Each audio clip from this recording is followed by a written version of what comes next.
Originálny výstavný počin má na svedomí poľský klub Spolok Poliakov regiónu Košice a 10 nadaných mladých autorov. Tí sa zúčastnili tvorivých dielní, vytvorili pozoruhodné dielka, ktoré sa šťastnou zhodou okolností dostali až do Starej Ľubovne. Keďže nám boli zaslané veľmi krásne podkladové materiály k jednému medzinárodnému workshopu, ktorý sa konal v Medzilaborciach, išlo o detské tvorivé dielne. Mňa osobne kolegov to oslovilo, skúsili sme nakontaktovať pani Bonsku, že či by to bolo možné aj u nás vystavovať v našej galérii tieto práce. Vážne boli sme milo prekvapení, pretože ochotne to prijala. Vraj sa u nás veľmi dobre cíti ako v rodinnej atmosfére. Detské tvorivé dielne rovnako aj výstava dostali príznačný názov Krokom k umeniu.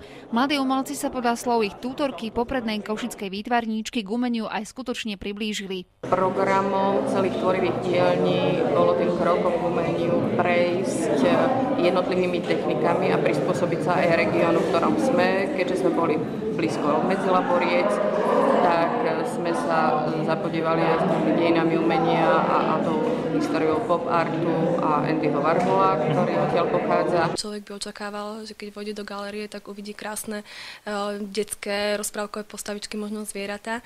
Úplne pravda, opak je pravdou s tým, že sú tam veľmi také až abstraktné kresby, čo by som nečakala na tieto deti. Je to veľmi vysoko hodnotené, skôr to zachádza do takého pop artu.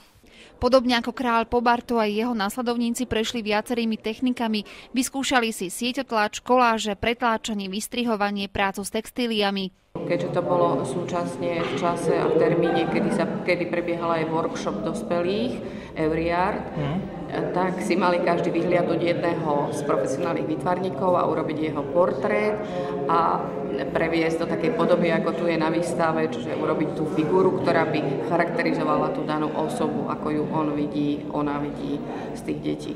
Prezentácia detských prác je výnimočná aj tým, že si ju pripravovali od samotnej inštalácie až po vernisáž samotní mladí autori.